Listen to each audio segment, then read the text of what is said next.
찾으셨으면 저와 여러분이 한 절씩 교독하도록 하겠습니다. 제가 먼저 읽겠습니다.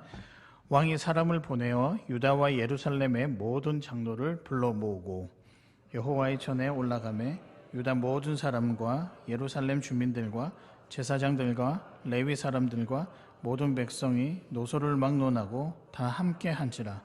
왕이 여호와의 전 안에서 발견한 언약책의 모든 말씀을 읽어 무리의 귀에 들려주고 왕이 자기 처소에 서서 여호와 앞에서 언약을 세우되 마음을 다하고 목숨을 다하여 여호와를 순종하고 그의 계명과 법도와 율례를 지켜 이 책에 기록된 언약의 말씀을 이루리라 하고 예루살렘과 베냐민에 있는 자들이 다 여기에 참여하게 하며 예루살렘 주민이 하나님 곧 그의 조상들의 하나님의 언약을 따르니라. 같이 읽겠습니다. 이와 같이 요시야가 이스라엘 자손에게 속한 모든 땅에서 가증한 것들을 다 제거하여 버리고 이스라엘의 모든 사람으로 그들의 하나님 여호와를 섬기게 하였으므로 요시야가 사는 날에 백성이 그들의 조상들의 하나님 여호와께 복종하고 떠나지 아니하였더라. 아멘. 오늘의 말씀은 어떻게 살 것인가입니다. 아주 간단한 질문이죠. 어떻게 살 것인가. 오늘 특별히 SFC 주일로 저희가 지키기로 결의하고 함께 또 시간을 보내고 있습니다. 학생신앙운동이라고 좀 전 영상에서 소개를 했는데요. 이 학생신앙운동의 핵심이 뭘까? 물론 이제 각자마다 생각이 다 다르겠지만 저는 생활의 순결이라고 생각을 합니다. 그 학생신앙운동이 우리에게 줄 수 있는 가장 큰 은혜와 혜택이 뭐냐? 생활의 순결. 그래서 거룩한 성도를 향한 걸음이 아마 SFC 사역의 핵심 메시지가 아닌가, 또 원리가 아닌가 생각을 해봅니다. 그러기 위해서 신앙 고백을 공부하고 제자 훈련을 하고 또 각자의 삶 속에서 어떻게 하면 순결한 성도로 살아갈 수 있을까 몸부림치는 운동이 학생신앙 운동이라고 생각합니다. 저도 그렇고요. 저희 아내도 그렇고 저희 부모님들 뭐 또 양부모님들께서도 다 SFC 운동원들 출신입니다. 아마 고신에서 생활하신 분들은 SFC는 한 번쯤은 경험을 다 해보셨을 것이라고 생각합니다. 여러분, 그래서 우리가 학신가도 불렀고요. SFC 강령 외우기도 하시죠. 아마 자세히는 다 못 외워도 대충은 좀 알 것 같습니다. 보아라 펄럭이는 맞죠? 순간 부르면서도 제가 이게 맞나 싶었는데요. 근데 이런 제가 그 SFC 특별히 강령 중에서 가장 좋아하고 가장 우리가 유심히 살펴보아야 할 대목이 어딘가 되게 고민을 많이 했는데 저는 SFC 강령의 세 번째 나와 있다고 생각합니다. 혹시 세 번째 무엇인지 기억하십니까? 예, 우리의 생활 원리는 다음과 같다. 첫 번째가 뭘까요? 하나님 중심, 두 번째가 성경 중심, 세 번째가 교회 중심입니다. 여러분 굉장히 잘 아시네요. 오늘 제가 어떻게 살 것인가 라고 말씀을 드렸는데 순결한 성도가 되기 위한 이 메시지들을 오늘 우리의 생활 원리는 다음과 같다라고 하는 이 하나님 중심, 성경 중심, 말씀 중심으로 우리가 순결한 성도가 무엇인지 살펴보려고 합니다. 그래서 제가 여러분에게 질문을 드리면 순결한 성도로 살기 위해서 우리가 어떻게 해야 하는가, 이 질문을 제가 여러분에게 드리면서 우리 하나씩 메시지를 찾아 나가려고 하는데요. 이 메시지가 SFC 강령에 나오는 생활 원리와 사실 똑같은 겁니다. 그것이 단순하게 그들만의 어떤 지켜야 될 사항이 아니라 이 시대를 살아가는 하늘나라 백성 모든 성도가 가슴에 새겨야 할 이 세 가지 원리를 오늘 다시 한 번 더 점검하고 묵상하실 때 저와 여러분이 옛날로 돌아가서 순수하게 성도로 살아갔던 그 시절을 기억하시면서 온전히 믿음의 길을 걸어가시는 우리 창원교회 공동체 여러분 되시기를 주님의 이름으로 축복합니다. 그렇다면 순결한 성도로 살기 위해서 우리는 어떻게 해야 하는가, 이제 바로 들어가 보도록 하겠습니다. 첫 번째입니다. 하나님 중심입니다. 하나님 중심. 하나님 중심으로 사는 것이 순결한 성도로서의 첫 걸음입니다. 그리고 그런 삶을 하나님께서는 굉장히 기뻐하시리라고 생각을 합니다. 사랑하는 여러분, 여러분의 제일 되는 우선순위 뿐만 아니라 여러분의 전부가 하나님이 되시는 은혜가 있기를 소망합니다. 근데 오늘 이 말씀을 이해하기 위해서는요, 본문의 배경을 조금 살펴보아야 됩니다. 오늘 어떤 왕이 등장할까요? 착하고 그리고 신실했던 요시야 왕이 등장합니다. 요시야 왕 하면 여러분 떠오르는 단어가 있는데 개혁입니다. 개혁. 요시야 왕은 어떤 사람이다? 개혁을 했던 왕이다. 신앙의 개혁, 삶의 개혁, 생각의 개혁을 했던 사람이 누구다? 요시야다라는 것입니다. 여러분 북이스라엘과 남유다의 여러 왕들 중에서 어떤 왕들은 하나님 중심으로 살았던 왕들이 있지만 또 어떤 왕들은 너무 악하여서 하나님의 진노를 사고 비참하게 그의 인생을 맞이한 그런 악한 왕들도 있었습니다. 그 하나님 중심으로 살았던 몇 안 되는 왕 중에 하나가 요시야였습니다. 개혁의 왕이라고 불렸고요, 순결한 왕이라고 불렸고 하나님을 정말 따랐고 좋아했던 왕 요시야라고 불렸습니다. 그리고 그가 그의 어떤 인생에 있어서 그 한 이스라엘을 제도며 생각이며 사람이며 하나씩 하나님 중심으로 살아가도록 서서히 개혁을 해 나갔습니다. 그런데요, 이 요시야 왕이 어떤 방법으로 사람들의 생각과 생활의 습관들과 신앙을 회복시켰을까요? 어떠한 방법으로요? 오늘 제가 그걸 말씀드리고 싶은데, 하나님 중심은 바로 이 방법인데 다름 아니라 요시야가 하나님의 말씀에 순종함으로 개혁을 했다는 거죠. 그래서 여러분, 하나님 중심은 무엇이냐? 순종입니다. 순종. 우리가 그러잖아요. SFC 강령하면서 하나님 중심 살아가십시오. 근데 하나님 중심 막상 어떻게 살아가야 되는지 잘 모를 때가 있잖아요. 그러면 기억하십시오. 하나님의 중심, 하나님 중심으로 사는 것은 뭐다? 순종이라는 거죠. 누구에게 순종하는 거죠? 하나님의 말씀에 순종한다. 31절에 보면 마음을 다하고 목숨을 다하여 여호와를 순종하고 라고 되어 있습니다. 좀 더 강한 표현이 33절에 등장하는데요, 요시야가 사는 날에 백성이 그들의 조상들의 하나님 여호와께 뭐하고? 복종하지 아니하고 복종하고 떠나지 아니하였더라. 순종과 복종은 조금 결이 다른 의미잖아요. 순종은 자발적인 어떤 의미가 있는 반면에 복종은 반드시 해야 한다. 그런데 하나님 중심으로 사는 것은요, 순종하며 사는 것이고 때로는 복종하며 살아야 될 때도 있다. 이것을 우리가 기억했으면 좋겠습니다. 우리가 이제 하나님 중심으로 산다라고 하면 너무 시간이나 순서에 많은 또 의미를 부여할 때가 있습니다. 뭐냐면은 하나님 중심으로 사는 것, 즉 어떤 일을 하기 전에 예배부터 먼저 드려야 하고 기도부터 해야 하고 말씀을 보고 삶을 시작하는 것이 하나님 중심의 삶이다라고 생각을 하는데요, 물론 그런 습관도 되게 귀하고 중요하죠. 그러나 말씀은 거기에서 자유하라고 합니다. 하나님 중심은요, 행위가 먼저가 아니라 마음의 중심을 보시는 거예요. 여러분 생각해 보면 만약에 그런 경건의 훈련, 뭐든지 우리가 예배부터 먼저 드리고 기도하고 뭐 다 좋죠. 그런데 그런 훈련을 아무리 열심히 한다라고 해도 명백한 하나님의 뜻 앞에서 자기의 생각을 고수하거나 순종하지 아니하면 여러분 그것은 무슨 소용이 있겠습니까? 그게 하나님 중심으로 사는 것이 아니라 자기의 뜻하고 하나님의 의도와 하나님의 계획가 다르다 할지라도 자기의 것을 내려놓고 하나님의 뜻에 맞추어 순종하는 것이 하나님 중심으로 살아가는 것이다 라고 말씀드릴 수 있습니다. 여러분 아까 좀 전에 말씀드렸듯이 우리가 뭐 이런저런 신앙의 행위들 그것만 강조하게 되면 디모데후서 3장 5절에 뭐라고 되어 있냐면 경건에 무엇은 있으나 모양은 있으나 경건에 무엇을 부인하니 능력을 부인한다는 거죠. 그러니까 쓸모자기도 없다라는 거예요. 이 같은 자들에게서 사도 바울이 뭐라고 합니까? 내가 돌아서라. 경건의 모양이 중요한 것이 아니라 경건의 능력, 즉 순종이 하나님 중심으로 살아간다는 의미입니다. 제가 이 순종과 관련해서 참 은혜를 많이 받은 내용이 하나 있는데요, 우리 몇 달 동안 지금 피택자 교육을 진행하고 있습니다. 거의 마무리 단계에 들어왔는데 매주일 오후에 오후 예배를 마친 후에 한 2시간씩 공부를 하고 있는데요, 한 분 한 분 너무 열심히로 또 준비하고 계십니다. 기하게 따라주고 계시는데요, 여러분 만나시면 아이고 수고가 많다라고 등 한번 토닥토닥 그려주시면 이분들이 더 열심히 할 것 같습니다. 아무래도 이제 숙제가 너무 많아서 힘들다 하는데 저는 어차피 제가 숙제하는 거 제가 하는 거 아니니까요. 그렇지만 굉장히 열심히 하고 계십니다. 근데 지지난주부터 어떤 내용을 공부했냐면 하나님을 경험하는 삶이라는 교재를 가지고 하경삼이라 그러죠. 공부를 했는데 그 내용 중에서 하나님 중심, 즉 순종에 대해서 너무 정확하게 표현한 구절이 있더라고요.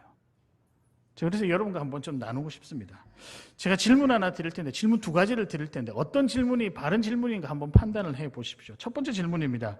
내 인생의 하나님의 뜻은 무엇입니까? 만약에 기도를 하는데요, 기도의 표현이 하나님, 내 인생의 하나님의 뜻은 무엇입니까? 라고 하는 질문이 있습니다. 맞을까요? 틀릴까요?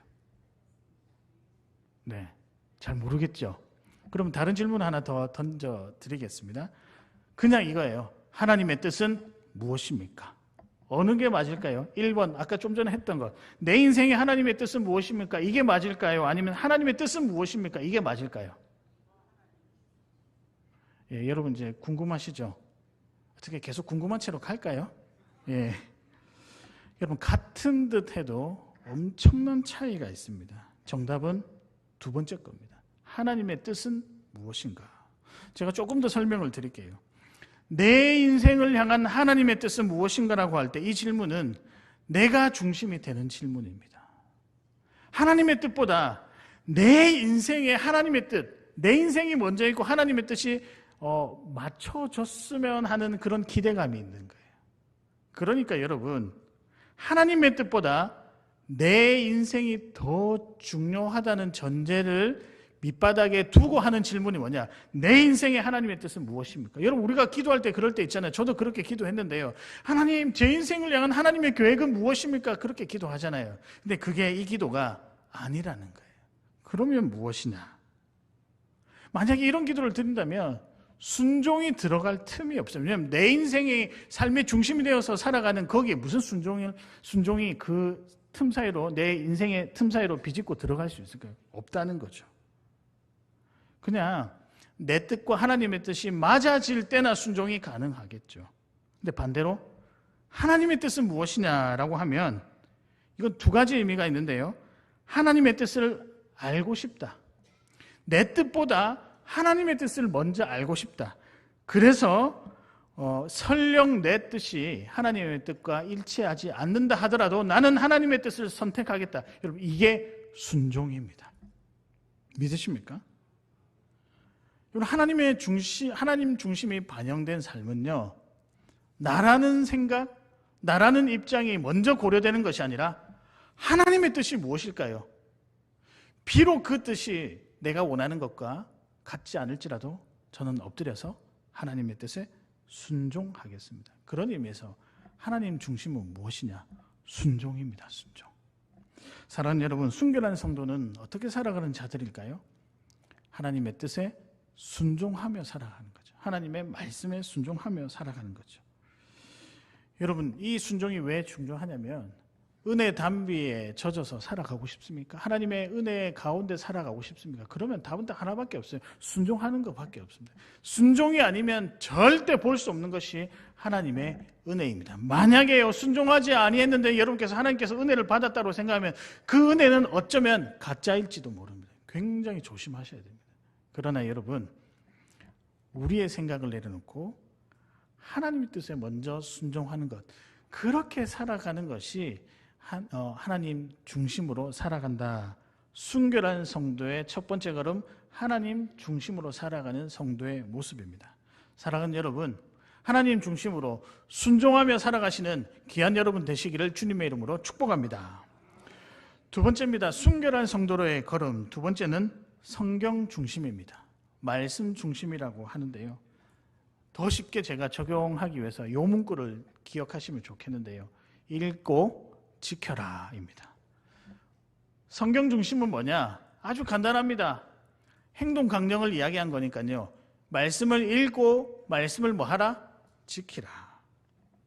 예, 맞습니다. 순결한 성도는요, 말씀을 귀히 여기고 말씀대로 살아가는 자들이라고 할 수 있습니다. 그렇게 해서 여러분, 말씀과 가까이 하시는, 말씀과 가까이 한다는 것은 성경 읽는 것을 가까이 하는 것이 아니라 저 예배당 문을 나가서도 여전히 말씀의 능력이 보일 수 있도록 지키며 사는 것이 말씀을 가까이 하는 자들입니다.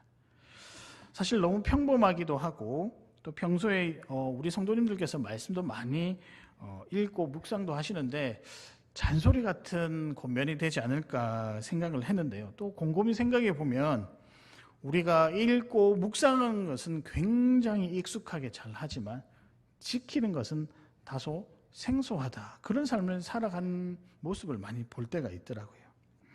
여러분, 예배당 문을 나가는 순간 그 말씀의 능력이 있기 위해서는 지키는 것이 중요합니다. 순결한 성도는 말씀을 읽는 것도 중요하지만 말씀을 지키는 것도 너무나도 중요합니다. 왜냐하면 말씀에는 영향력이 있기 때문이죠. 말씀은 사람을 변화시키고요. 말씀은 없었던 생명도 일으키게 한다는 거죠. 그럼 여기 왜 앉아 있습니까? 좋은 말요? 제가 하는 말이 좋은 교훈 정도로 생각을 하십니까? 그러면 그분은요, 다시 한 번 더 하나님 앞에 이렇게 기도했으면 좋겠습니다. 하나님, 제게 믿음을 허락해 주시옵소서. 처음부터 다시 돌아가야 되는 거예요. 근데 여러분, 제가 이런 말씀 드린 이유는 근래 들어서 그런 마음들이 우리 성도님들 속에서 좀 많이 느껴질 때가 있다는 거죠. 과연 이 말씀이 육신이 되어서 삶에서 변화로, 능력으로, 은혜로 나타나는가? 여러분, 이거 목숨 걸고 해야 되는 겁니다. 여러분, 딱 보십시오. 31절에 마음을 다하고 목숨을 다하고, 이 표현이 그 다음에 나온 게 여호와께 순종하라잖아요. 그러면 마음을 다하고 목숨을 다하고, 무엇에 마음을 다하고 무엇에 목숨을 다할까요? 주의 말씀이라는 거죠. 여러분, 이 똑같은 표현이 성경 마태복음 22장 37절에도 있습니다. 예수께서 이르시되 내 마음을 다하고 목숨을 다하고 뜻을 다하여 주 너의 하나님을 뭐하라? 사랑하라. 그리고 38절에 이것이 크고 첫째 되는 계명이요 라고 했습니다. 크고 첫째 되는 계명이 여호와 하나님을 목숨과 같이 사랑하라. 여러분, 결국은 이 여호와 하나님을 목숨과 같이 사랑하라는 것은 그분의 뜻에 맞게 살아가라. 그럼 그분의 뜻이 뭘까요? 말씀이잖아요. 말씀. 제가 이 마음을 다하고 목숨을 다하여라는 표현이 성경에 굉장히 중요하게 표현되는 것들은 기억이 나서 성경이 그럼 도대체 몇 번 나타나는가 제가 한번 찾아보았습니다. 구약에 94번, 94번이 나오고요. 신약에 25번, 총 119번, 119번 이렇게 표현하면 맞나요? 근데 여러분, 더 놀라운 사실은 이 구절과 함께 사용되는 구절이 뭐냐? 하나님을 사랑하라. 그리고 그 다음에 거의 대부분 나오는 또 구절이 있더라고요. 계명, 언약 또는 율법에 나온 대로. 율법이 뭐라고 나와 있을까요? 하나님을 사랑하라고 되죠. 그러면 이 말씀 무엇일까요?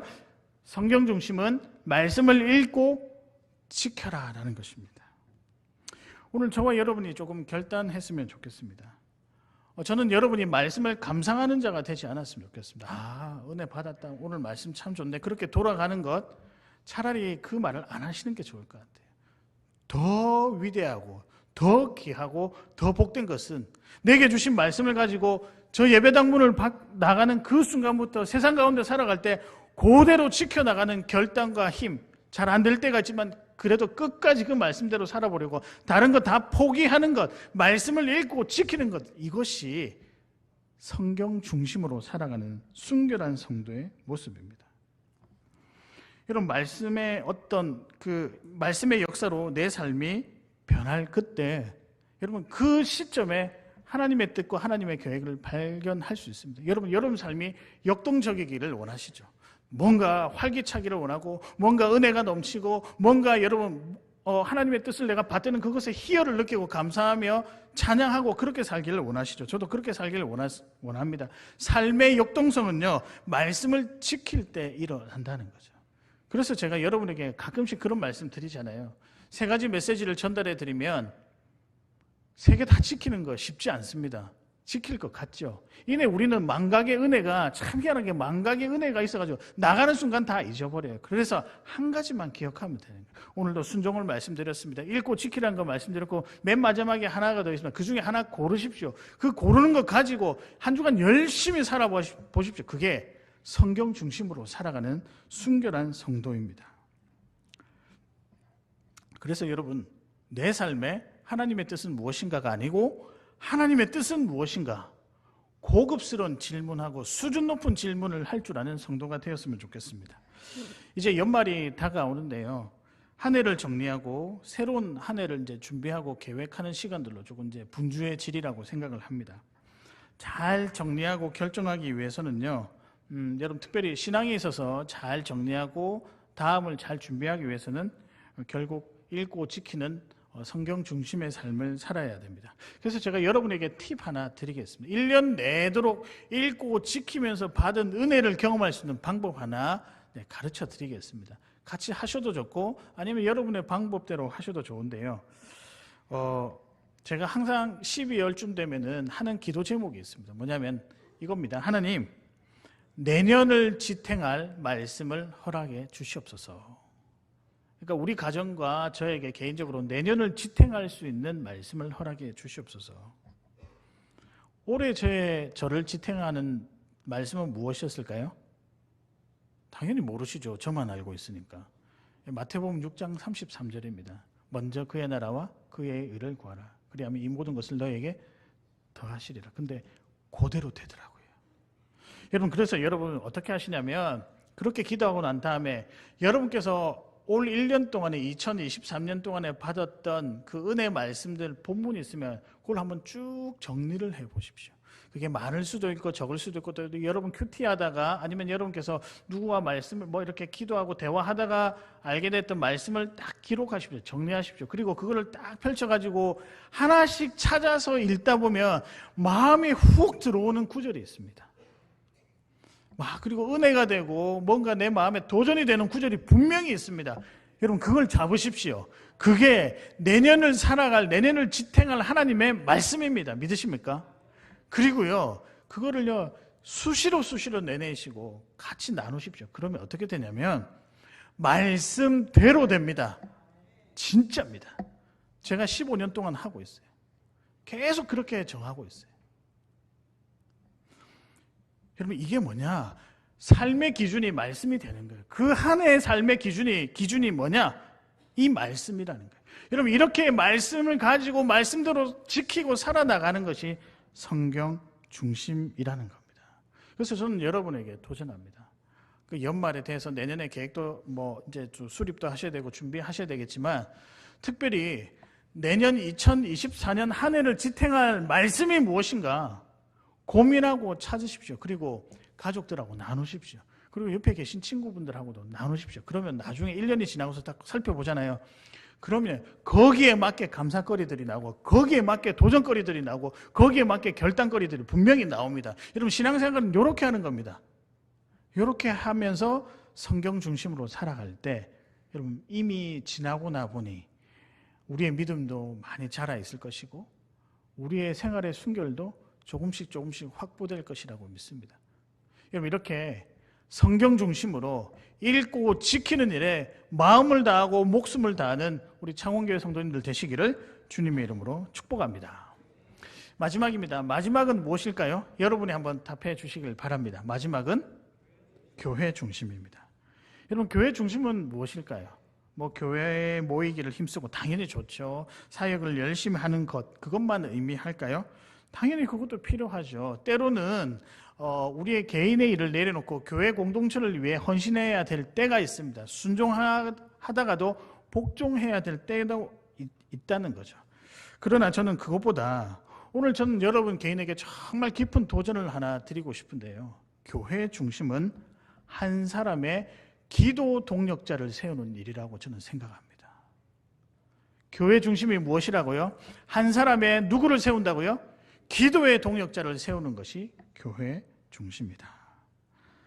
사랑하는 여러분, 여러분에게 평생 변하지 않을 기도의 동력자 한 분이 꼭 있으시기를 주님의 이름으로 축복합니다.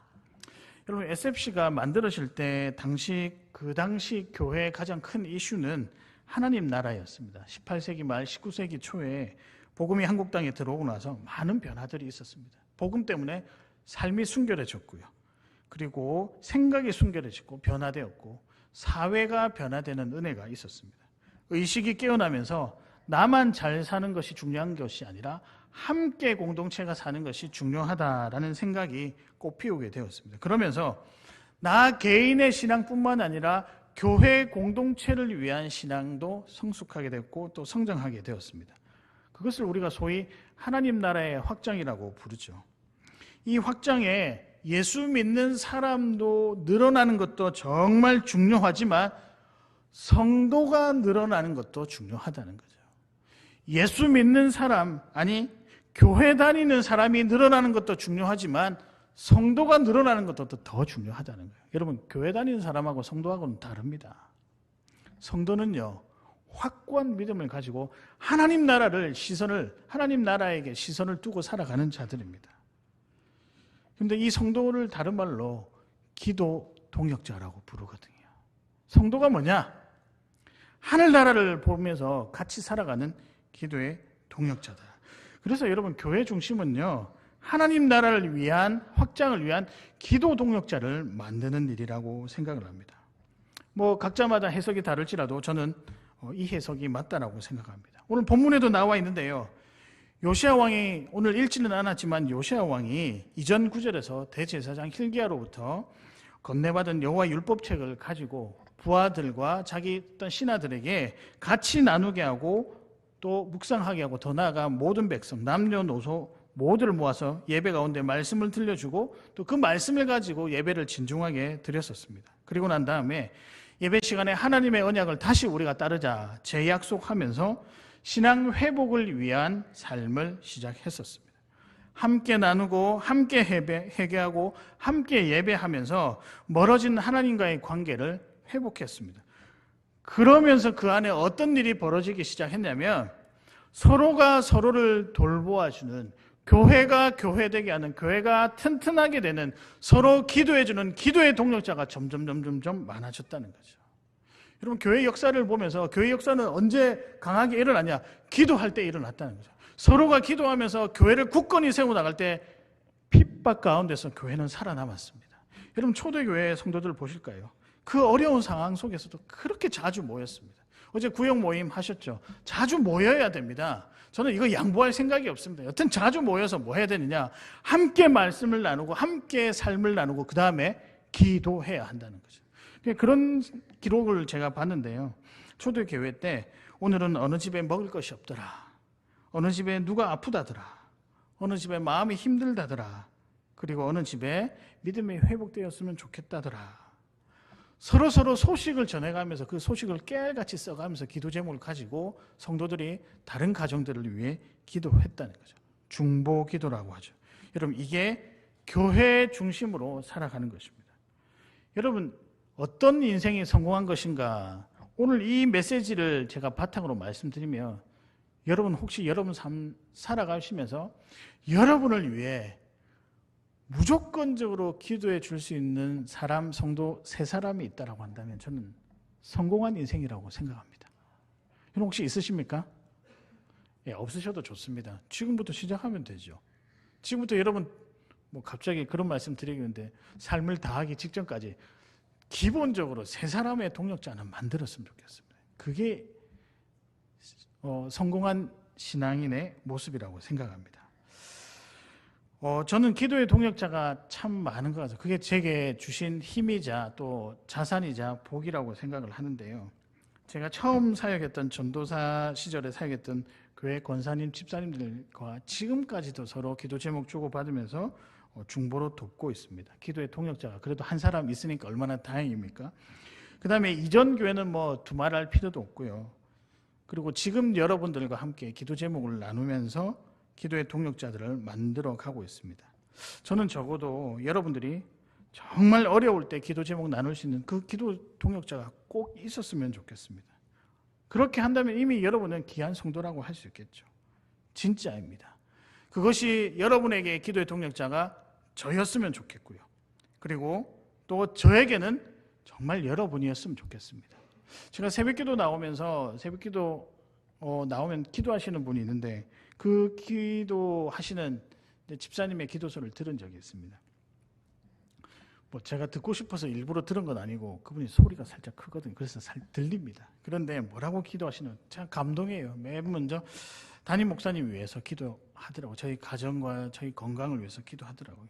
그 다음에 우리 교육자들을 위해서 기도하더라고요. 그 다음에 이분이요, 참 어떻게 아시는지 모르겠는데 여러분의 자녀의 이름들을 하나씩 다 불러가시면서 기도하시더라고요. 내가 기도 못하면 누군가 나를 위해서 기도하시겠죠. 그래서 지난주에 혹시 메시지 기억나십니까? 기도의 불을 지펴라. 저는 꼭 이게 일어났으면 좋겠습니다. 그래서 우리 교회에요, 평일날 좀 오셔가지고 중보기도도 막 했으면 좋겠습니다. 그러니까 여러분 혹시나 오해하지 마십시오. 목회자가 기도하십시다.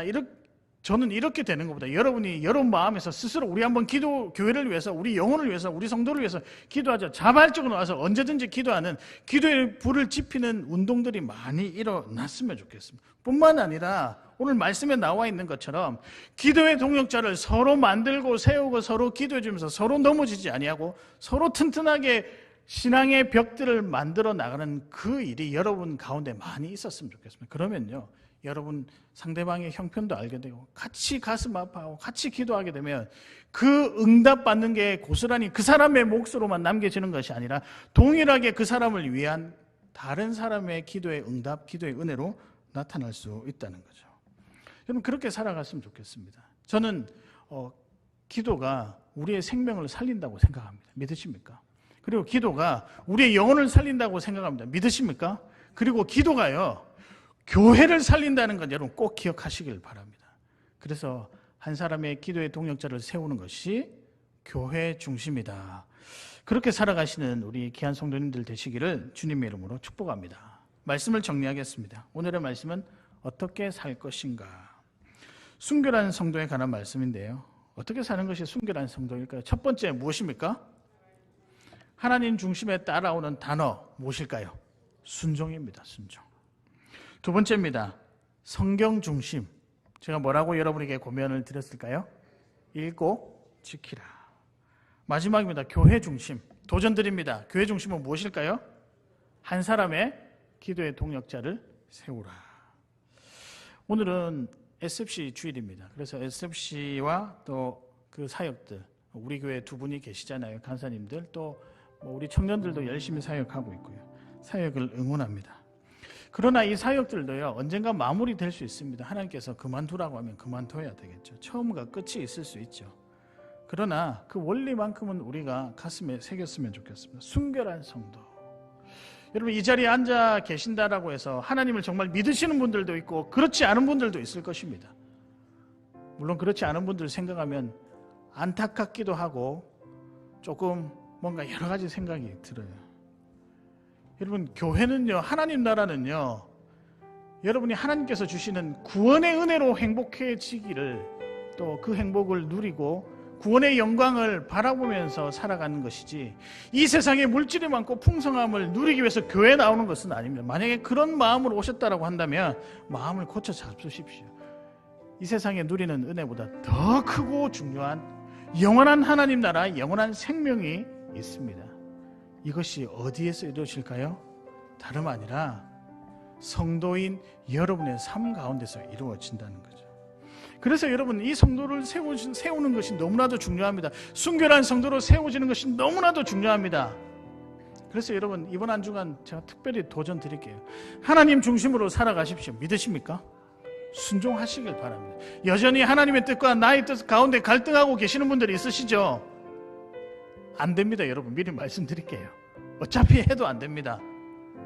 내려놓으시고 더 크고 풍성하게 우리에게 주실 선물을 가지고 계신 하나님 앞에 순종하시길 바랍니다. 두 번째입니다. 뭘까요? 말씀 중심으로. 제발 읽는 거 그만하라고 하면 좀 이상하겠죠. 읽고 지키십시오. 예배당 문을 나가는 순간 망각의 은혜 사로잡혀가지고 나 오늘 뭐 들었지? 이게 아니라 순종이라고 하면, 지킨다고 하면 나 오늘 반드시 지켜야 돼. 그래서 세 번째, 나 지킬 수 있도록, 하나님 은혜 가운데 살아갈 수 있도록 나를 위해서 기도해줘. 여러분 이게 신앙생활이고 이게 순결한 성도입니다. 믿으십니까?